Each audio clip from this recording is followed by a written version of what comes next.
everybody, it is Romania Black, and so I'm spending the next 2 weeks, this week and next week, going over some of the extras for this series, whose pronunciation we're going to talk about here in just a second, because I have comments to get through. But I wanted to do these 2 weeks for a number of reasons. One, because there is so much extra content with this series. It's kind of amazing.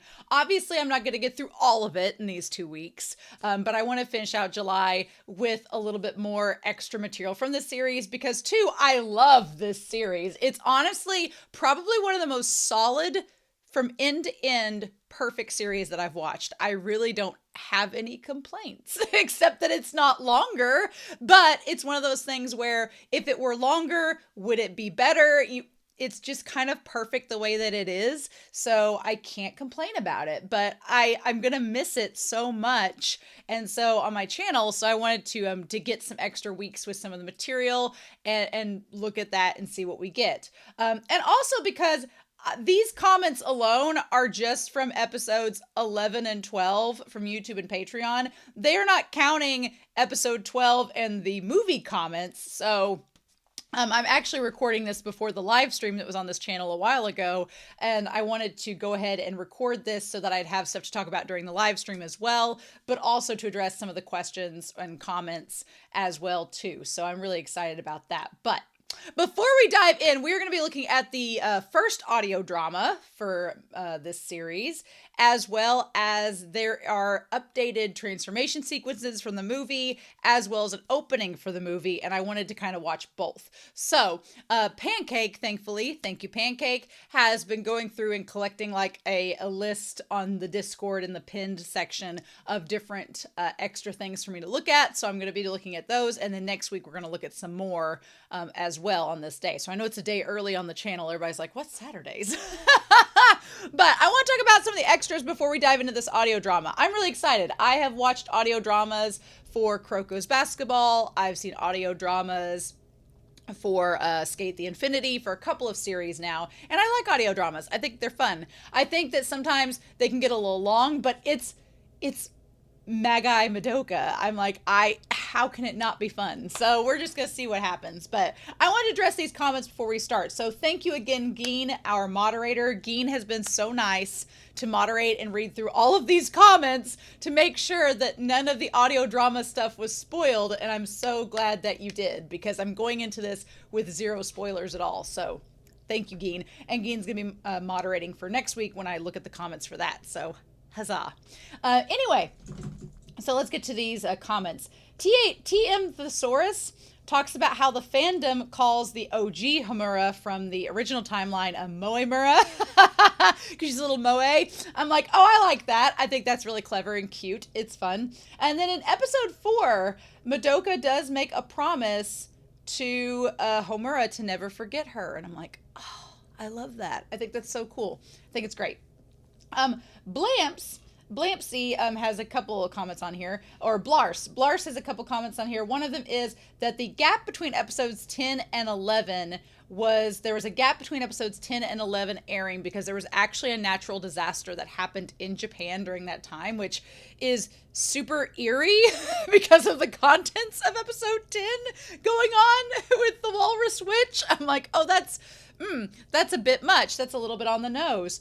But they ended up airing episodes 11 and 12 together when it came back after a month. And I'm like, what a double feature. Oh my gosh.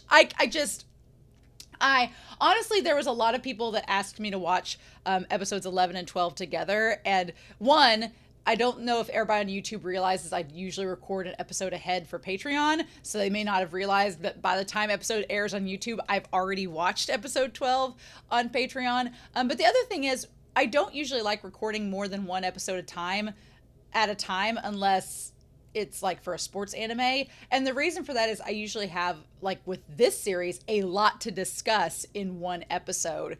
And so if I had watched episodes 11 and 12 together, I would not have had the energy or there'd have been too much. The discussion would not have been as in depth. It wouldn't have been as long. It would not have been as up to the standard that I want to give out to you all as it could have been. So it's got to be one episode at a time. And the wait can be hard, but that's just the way that with my schedule and my energy, it has to be. So hopefully that worked out for you all. But Emily Warner kind of adds on to that, saying that the Walrus Witch, the Walpurgisnacht, tied around the time of the disaster. It was an eerie coincidence, right? And that there was an interview pointed out that the Walrus Witch is a single witch originally that became a kind of conglomeration of witches as time went on. So that's interesting. Will Pina talks about how some people in the fandom view each of the magical girls as a stage of grief. And I was like, oh, this actually fits really well. And so I'm like, I don't know if the creators intended it for it to be like this, but it actually fits really good, with Mommy being denial, which fits. And it kind of goes in order of their deaths in the original series. Mommy is denial, because she didn't want to, admit to the magical girl thing being a problem and that this whole thing was messed up. Makes sense. Sayaka is depression. Ties in itself. Kyoko is anger, which I would say that one's probably the most flimsy to me, because Kyoko, she was irritated and rebellious. I don't know if she was ever like full out angry, but she does, get mad at Sayaka's transformation and ends up killing herself in the process. So, and she's kind of like got a gruff personality, so we'll tie it to her. But I think that's the weakest link is Kyoko and anger, but we'll take it. Homura being bargaining. Yeah, over and over again trying to fix the timeline. And then Madoka is acceptance. And I'm like, yeah. So for the most part, those fit pretty damn good. And I was like, that's really cool to note. This user on Patreon, whose username is literally a trident, I was like, how do I say that? They pointed out that part of Madoka's design is based on card captors Sakura. And I was like, oh yeah. So I've not watched Card Captors. It's on my list to eventually get to. But I know the design. It's in the zeitgeist enough that I understand Sakura's design. So I'm like, yes, that all makes sense. Mike Baker talked about, and the reason why I haven't said the title of this series before is because I want to get to Mike's comment, talks about the title and the pronunciation and all that fun stuff. Apparently, there is no official pronunciation from the creators for Puella Magi, because it's not part of the logo design, and thus it's not part of the Japanese title. So the words Puella and Magi or Magi are just there to look pretty, quote unquote, but not be read aloud, quote unquote. And I'm like, then why are they there? If they're not supposed to be read aloud, why is it there to begin with? Just don't have it. If we're not supposed to read it, don't have it. Ah! I was like, dang it, Madoka. How dare.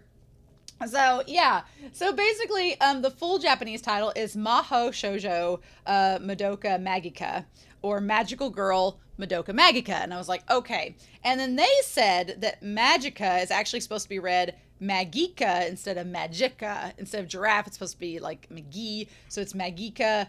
And then they said that I was saying Madoka properly in the first reaction, and then someone corrected me, and now I've been saying it wrong the whole time. And this is why I don't like reading comments about pronunciation, because I want to get it right, and then people tell me the wrong thing, and then other people are like, no, that's not right, it's this. And I'm like, I'm just gonna say it the way I want to say it, and I'm sorry.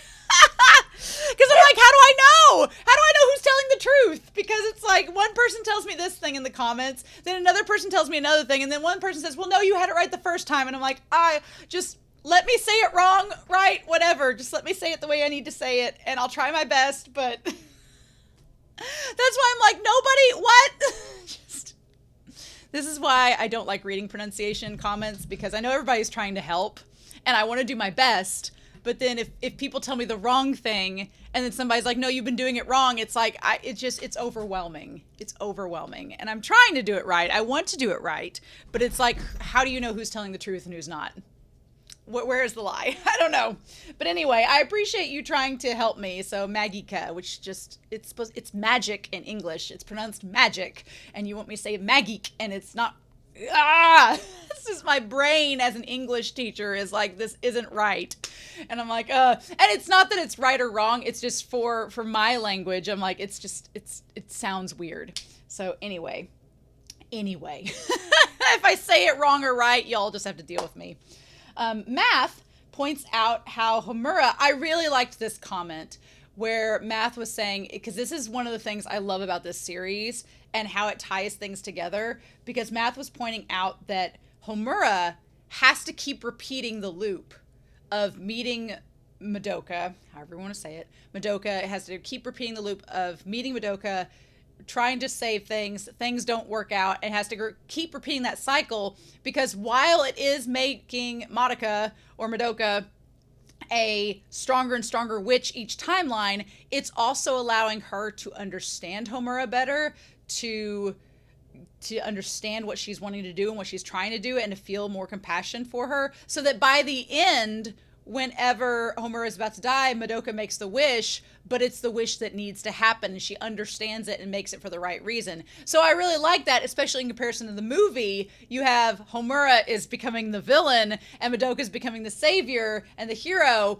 but they influence each other, and it's because they're intertwined. They have to be with each other for it to work. And it's like, yes, for shipping, for everything, it works out perfectly. So, Pancake pointed out all of these extras, which we're going to just talk about here in just a hot second. But Bamsi also points out that in the witch's design for Homura's witch, I love this, Bamsi pointing this out, that the ribbon that comes off her former magical girl bow, it becomes the hands. And they're like, and I love that design of just the hands. It's so creative.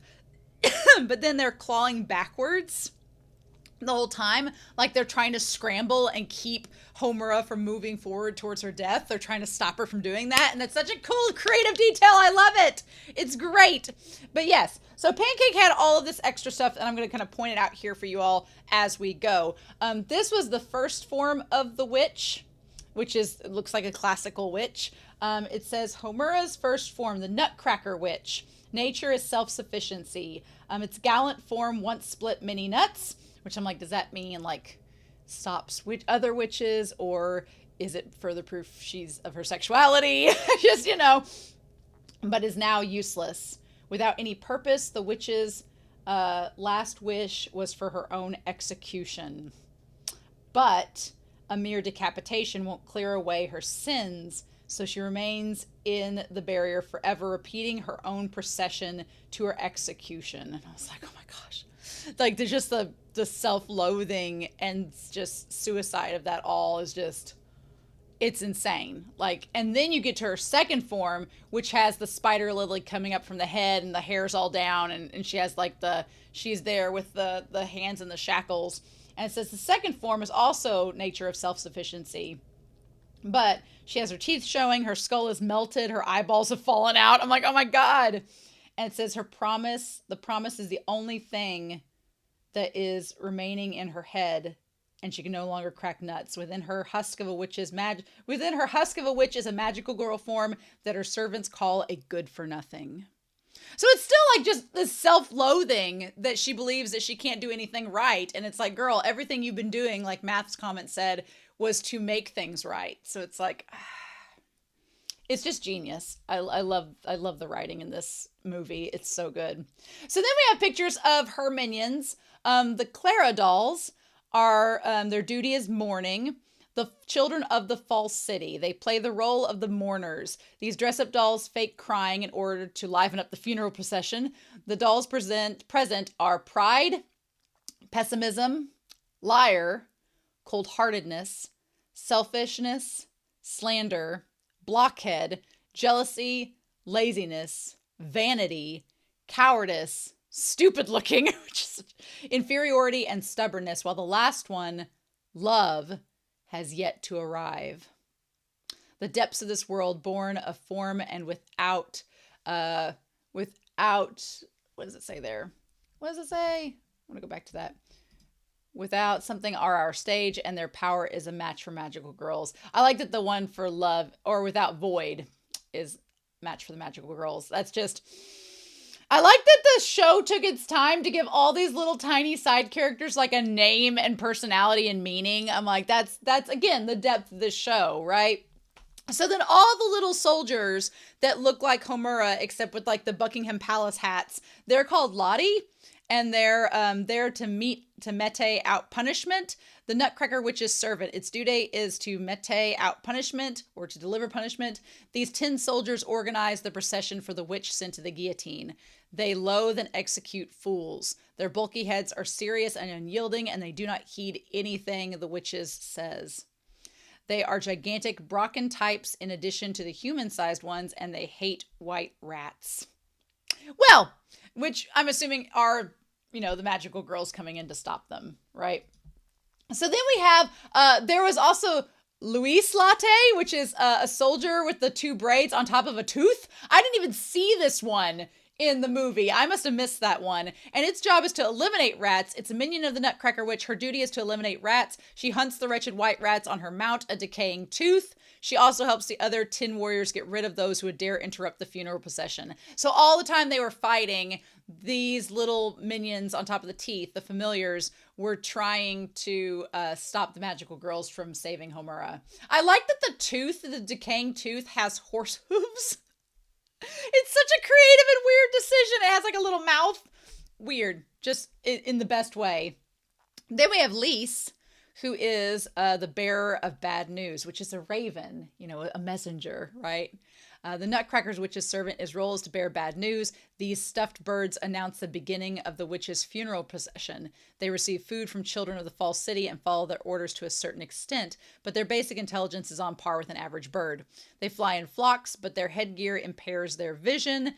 And they have a habit of ramming into moving objects. In addition to their usual size, they are also gigantic Brocken types. I also think that there are also these birds that are with Homura once she becomes the demon lady. They're birds with her in the real world, so it seems like they're still her minions. And they're just, again, like ravens, like crows, bearer of bad news. I think that's so cool. I love it. And then we have the teeth with these little hats, Lilia. The Nutcracker Witch's servant, its role is to chew. These Nutcracker dolls chew and crush any unwanted foreign substances in place of the witch who can no longer crack any nuts. They can also fire a nut cannon from its mouth. As rumors go, it is no exaggeration to say their vaunted enamel has the hardness of tin. Yeah, they're just so weird. And they don't have horse hooves. They have like little feet.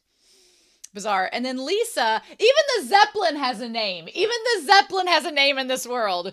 The Nutcracker's witch's servant, Lisa. Its role is to thoroughly inform the cast of the play and manage the stage.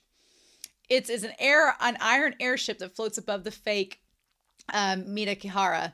It rewrites the memories of humans brought into this world by giving them a new script for the sake of the witch. It is undoubtedly a witch's minion, although it is closer to a tool that is directly influenced by the witch's emotions. Oh, so the Zeppelin itself is what rewrote their memories. Well, that's interesting. Okay. I will never be over how creative this series is with all of its information. It is just, with all of its characters, with all of its designs, everything is just given so much attention. It's just, So before we look at the transformation sequence and the new OP for the movie, or maybe we'll go ahead and do that now. We might as well get that over with, I suppose. We're going to look at that first before we do the audio drama, and I'm pretty excited because we're talking about the movie. We might as well do that. But yeah, I'm pretty excited, y'all, to see this. I've put in some earbuds because copyright and all that fun stuff, but I feel like I can at least probably show and get away with showing some information. But I'm excited to talk about the comments from the movie from you all when we get to next week, so that should be excited, or at least from Patreon. And then we'll have, I'm sure, comments from the movie on YouTube as well, and y'all can talk about it in the live stream. But I'm excited to look at, we're going to look at the opening called Beginnings, the OP Luminous for the movie, and then we're going to look at the transformations. And we're going to do this first part here in 3, 2, 1. What you going to show us? Come on! Look at the lyrics of it afterwards, too. Probably look at the lyrics afterwards once we get into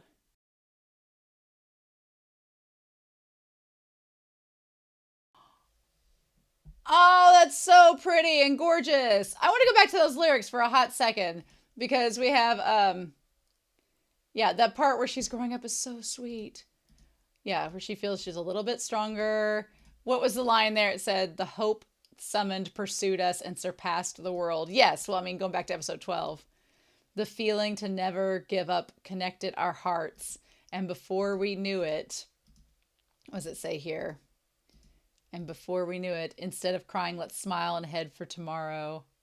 Oh, they're just making a comment about the scene. Yeah, the scene with them in the chairs together, which again, Neon Genesis, is like with them with their heads next to each other. It's very much OTP material, but also when you get to the movie and that scene's so horrific, it's like it doesn't have the same exact meaning. Even if the oath we decided hurts and falls, ooh, to protect your heart, I would be by your side. Oh, and that applies for both Madoka and for Homura. That one's so good. So good. Okay. I do want to see the transformation sequence, so I'm really excited. So let's see that. And we're going to look at that here in 3, 2, 1.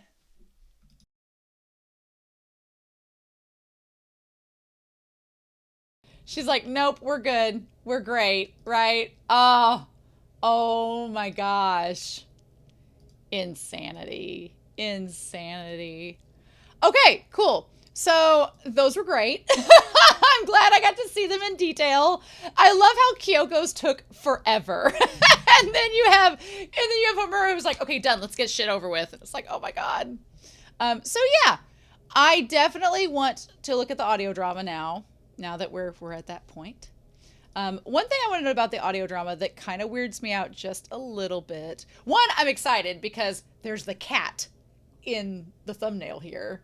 I'm like, are we going to find out the mystery of this damn cat? Geen has been making sure people in the comments have not told me about the cat. She was like, no, you're going to watch the audio drama. No. And she didn't necessarily say it had anything to do with the audio drama. She was just like, no, you don't need to know about the damn cat because you might find it out later. And I was like, okay, cool. And now we have this shot of the cat here with the AD. So I'm like, awesome.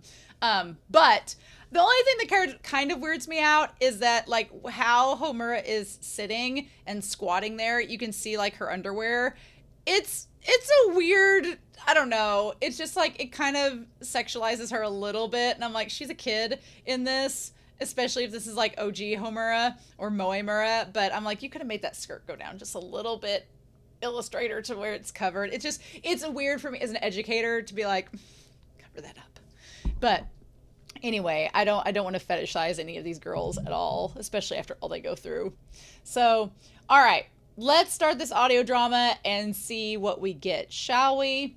We're going to do that here in 3, 2, 1, and let's go. Hoping there's subtitles. Because I haven't checked this at all. Oh, yeah, cat.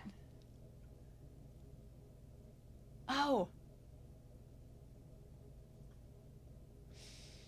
Was she abandoned? Oh. Hearing her sound so innocent is like, it breaks my heart. Oh. Oh. I've read a statistic somewhere that black cats are like the least adopted, which breaks my heart too, because people think they're bad luck.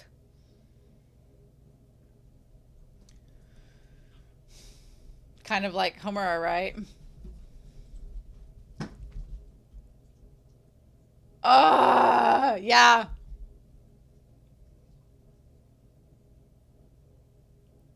Madoka Magica. It's just so weird to me to say Magica instead of Magica. Madoka. Madoka Magica. Ha! I'm glad we have some actual pictures with it.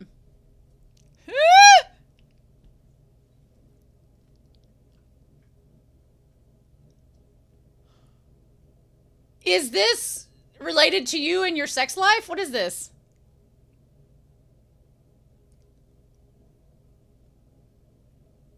Oh, don't put him on a plate. Just, oh.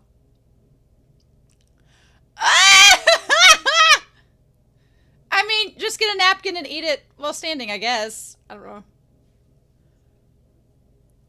Ah! Oh my god, girl! Low-life men!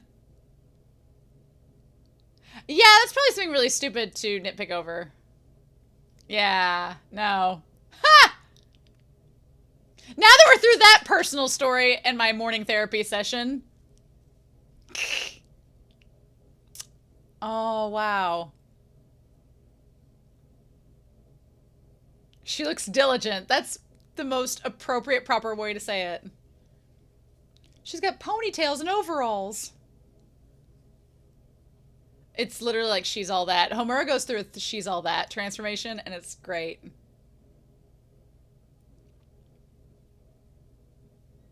Aww, she's so cute there.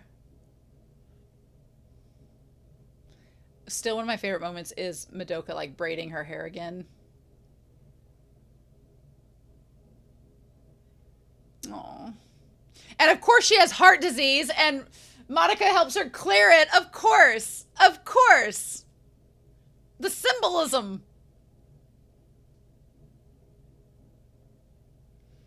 She's like, I had a heart condition. Do you girls not understand what the teacher just said? Quit stressing me out.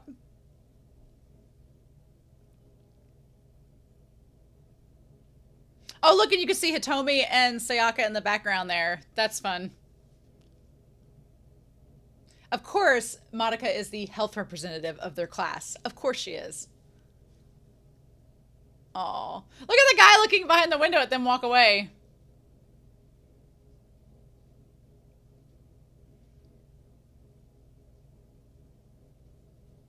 Aw. Madoka, yeah. Aw. Aw. And the black and white socks. It's been there all along from the start. Damn it. It was right in front of us the whole time. The white socks and the black socks.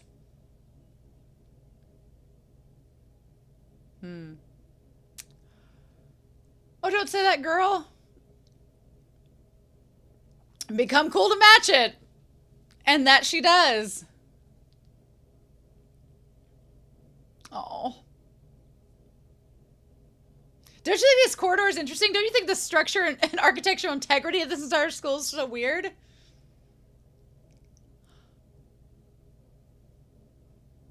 Oh.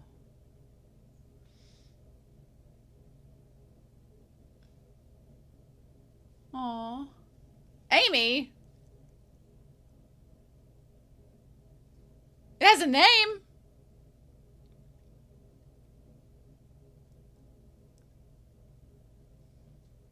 Yes, she really loves cats. Oh, Sho, you're not subtle. You're not subtle, Sho! You know what you mean? And you both share that interest of liking cats.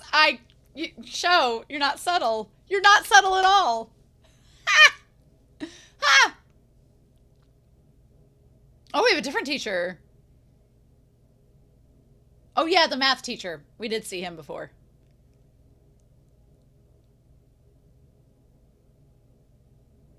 She's like, oh, God. I would hate to be called up to the class to answer a math problem. I would hate it. Math is like my worst subject, so I always dread to go to the board to answer a question. I'm like, if I get this wrong.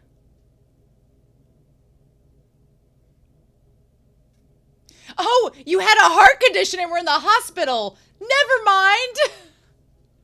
She's like, thanks for calling me up embarrassing for you in front of all my new friends. Thanks.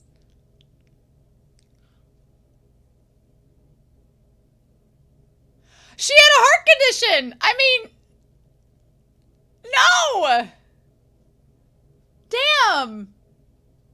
They are just brutal.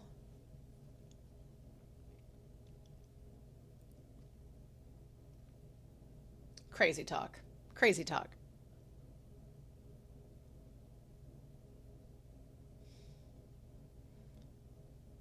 Aww. She's like, I still suck at it too, so it's fine.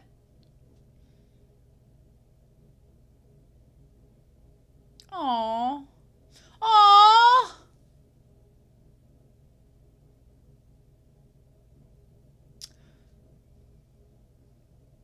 Aww. Take these notes! How cute. That's so sweet. Monica's little laugh is amazing. I love it. It's so cute.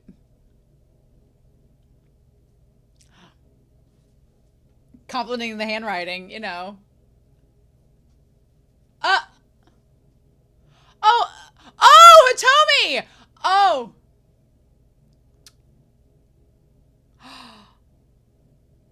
Uh-huh. The school's queen. Is it the responsibility of the school's queen, or, as some people have suggested in the comments, does Hitomi have a crush on Homura? Could be that she has a crush on Homura, which is interesting. Sayaka, come on, girl.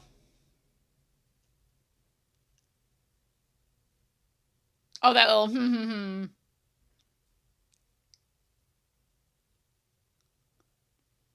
These girls, these girls.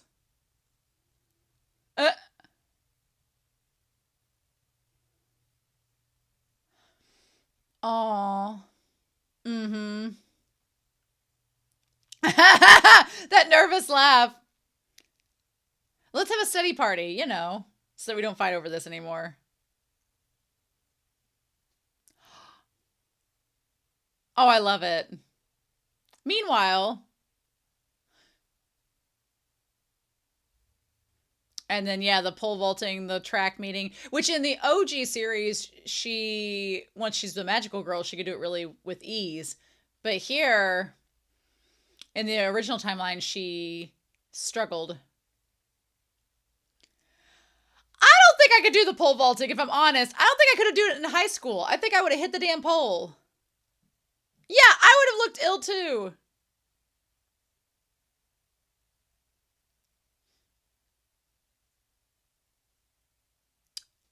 Oh, that's so sad. Girl has a heart condition, you heartless wenches. Like, why did the teaching body let her go out and do this?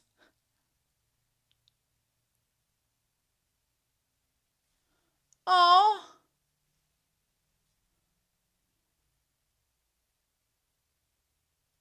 Yeah. I wouldn't have let her go out there in the first place. If you knew she just came from the hospital. Let Madoka sit there with her.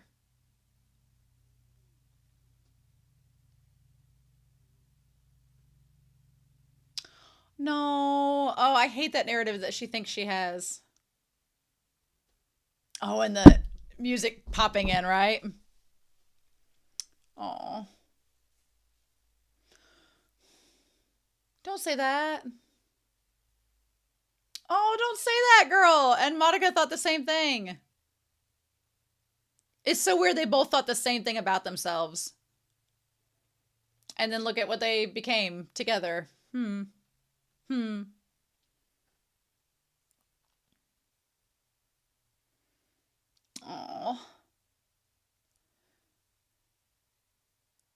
Oh.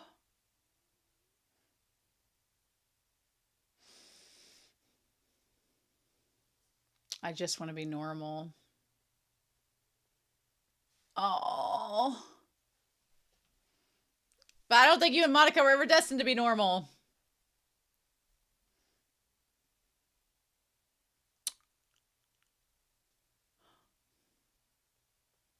Your timing was just bad. Oh my god, her timing! Right? Oh my god!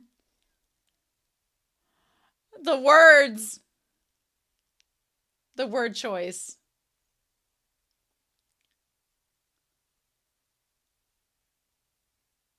Oh.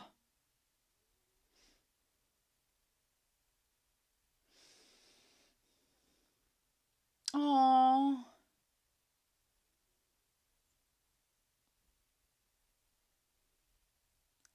We didn't get a medical license to look at this, but it's fine. You're probably okay.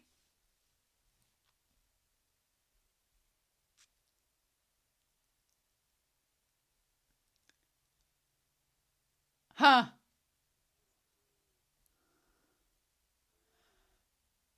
Oh man! So Monica was like automatically a great pole vaulter? What? What? No big deal. What? Oh girl, I don't want her to like have an embarrassing moment.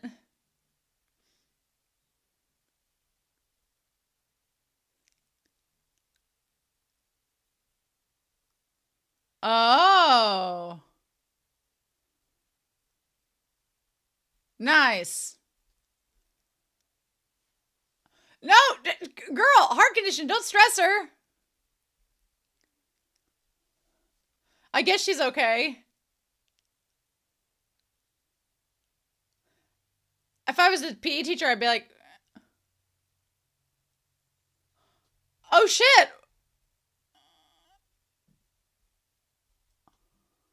What? What? What?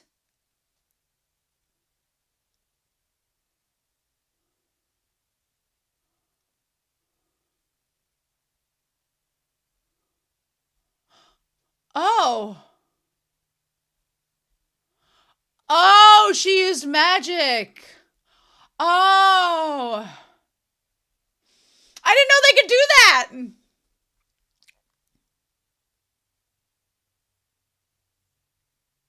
Can mommy do that?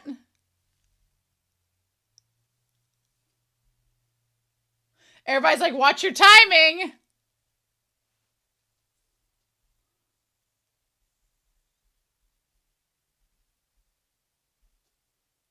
I didn't know they could do this with magic. Interesting.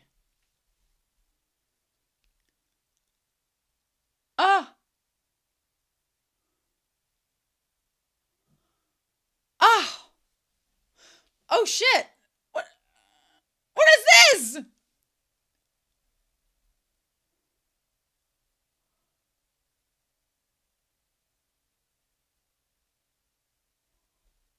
Oh.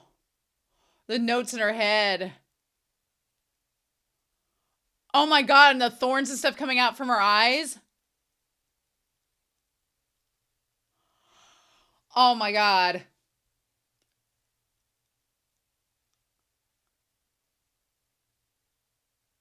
Ooh. Oh.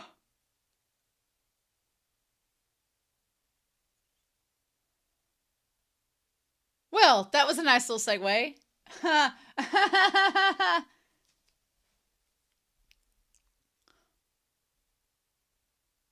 Mmm.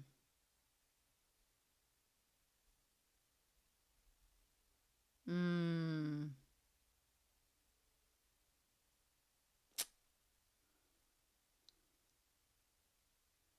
Yeah, then giving her magic to pole vault.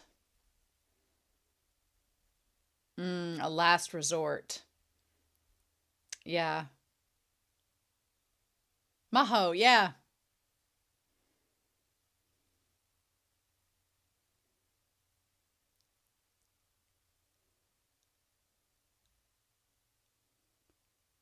A big scene during PE, you could say. Oh, no, don't think that. Ooh, all these like doubts in her head.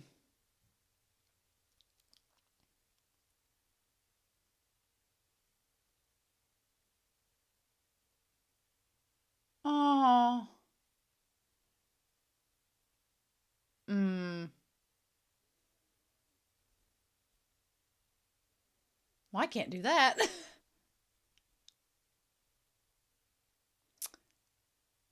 Hmm. Is she gonna tell her about them being a magical girl during this?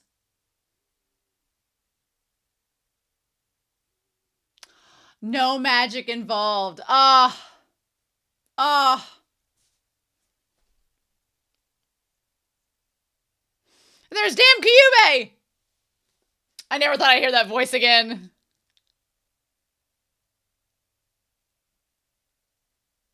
Oh my god, it looks like the rib cage from the witch. Oh my god.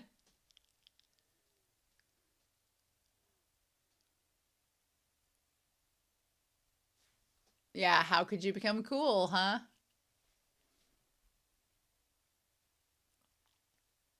I wonder if those thoughts of her becoming like a witch are what makes Kyubey know that she could become one. So that's why he targets her. Oh. And this is the... Oh, this is from the one scene, yes. Yeah, yes, exactly. And this is when they saved her. Yes. Okay. If Amy the cat was just some random cat mentioned in the audio drama and that was it, that's gonna be hilarious.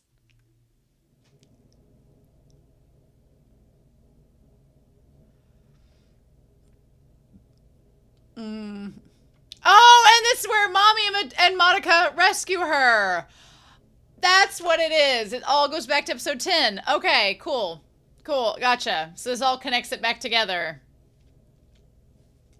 Gotcha. But like the witches prey off her and her thoughts. Yep, okay. So the anime just didn't show us that extra part from the audio drama. Oh man, what a fateful meeting. Don't let our classmates know! Very Sailor Moon. Man! And then this, like, choir shows up, you know. Did we need that shot? From under Mommy?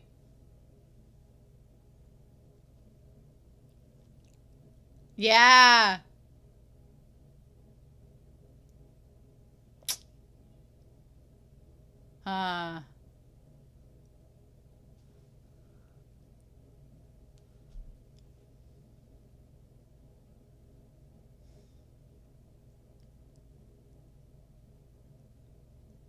Oh.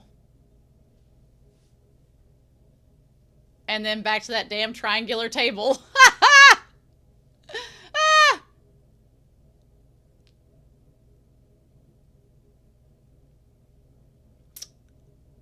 You know.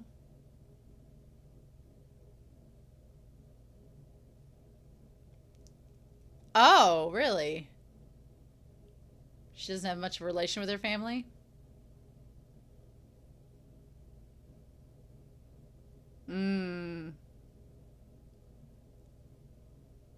Last week. Yeah, this is the OG timeline.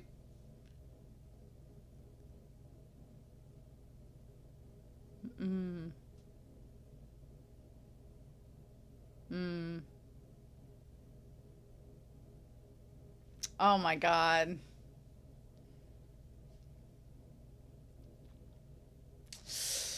Oh man, and the OG like setup of it all.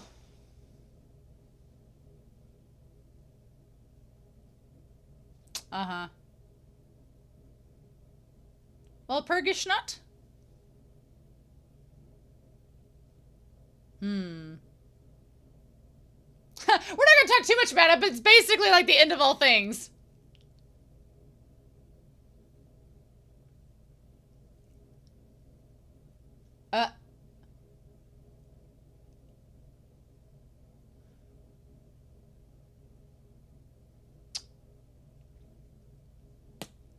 I use magic on you.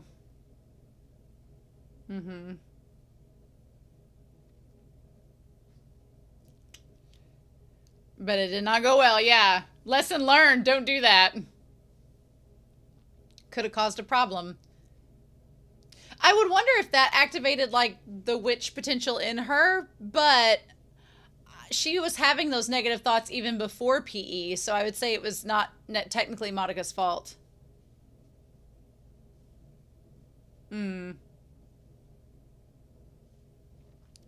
Yep.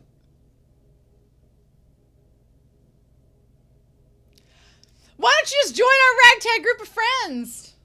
Oh, it's very easy. You just sign this contract, don't read the fine print.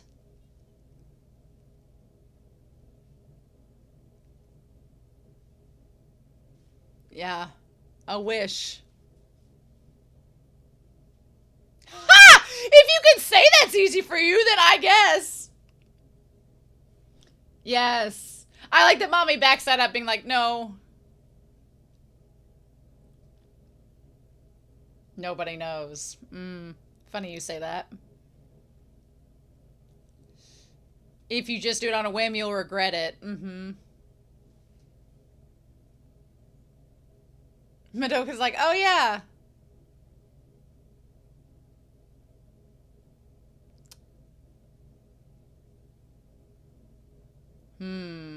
She didn't immediately decide then, did she? Oh.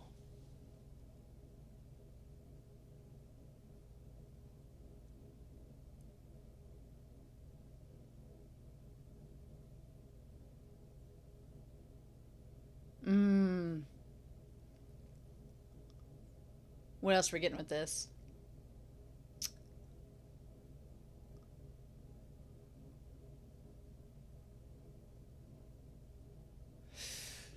Is she gonna say that she felt the same way? I love her voice drops there a little bit. Yeah. Yes. Oh my God. And that self-confidence. Oh my God, that they both end up gaining. Ah.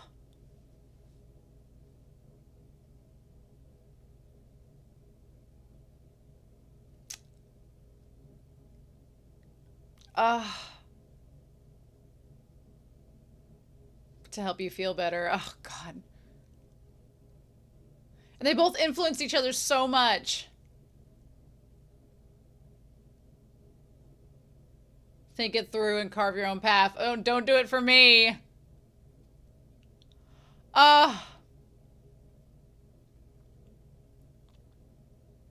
Based on a whim. Oh my God.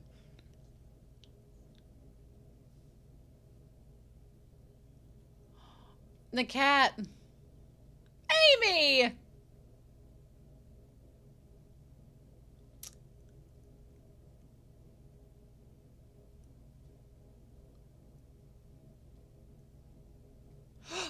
Oh!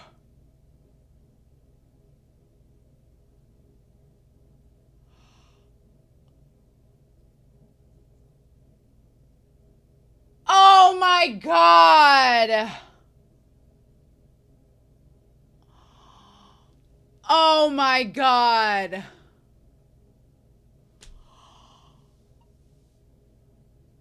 Oh my God! And the connection to Homura in that moment. Oh my God!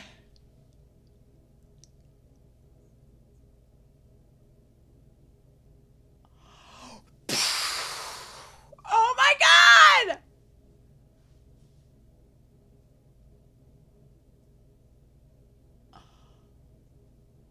Just an if.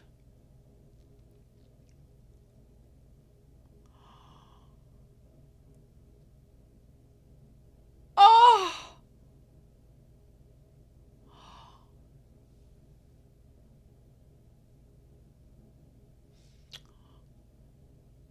And that's gonna push her to... I feel uneasy about it. Oh my God. Oh my God. And that's gonna influence her. That's gonna influence her to save her. Oh my God!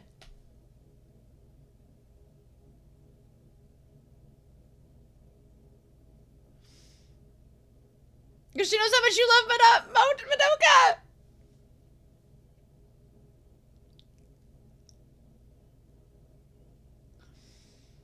Oh.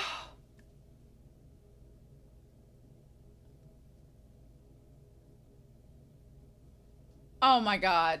Oh my God. We're gonna go back to that scene and talk about it here in a hot second.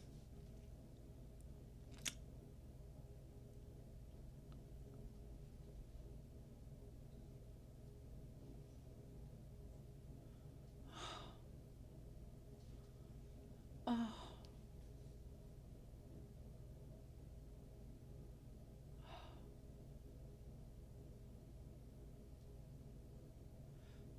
Oh. About the witch. Of Pergishnot.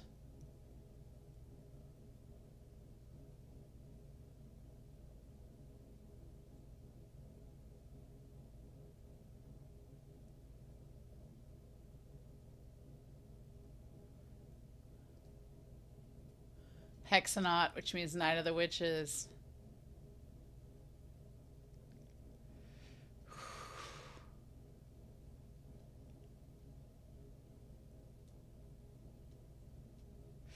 Oh man, this is connecting her going to see it. Oh my god.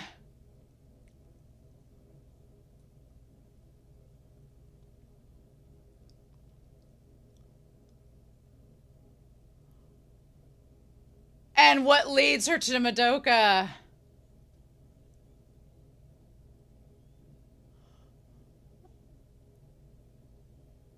Oh.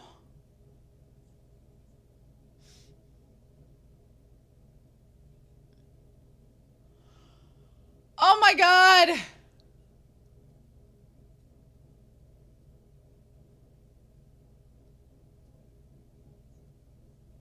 Oh.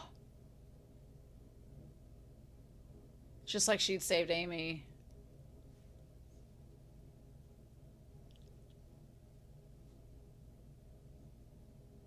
If I could turn back time.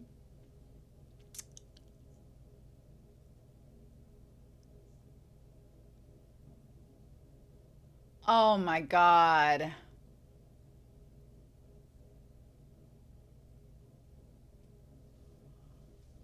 Oh my god. Well, the cat all makes sense now. Cat's out of the bag. Cat's out of the bag. Oh my god. Ah! Shit. Oh my god. So yeah. So yeah. I'm so glad.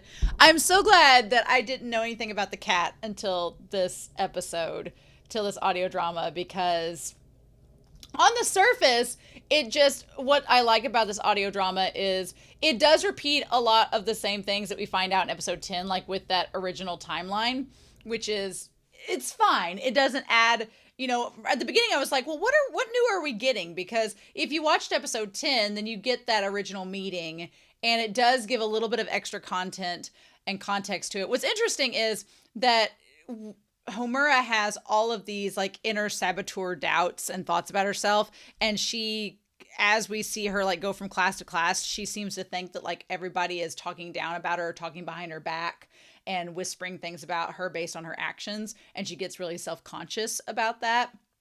And to me, that seemed like a sign of that they were a girl that Kyubey would want to make a wish with, because they have that self-doubt, right? So that seemed to like be a tie-in to that. And I don't think that necessarily Madoka influenced that.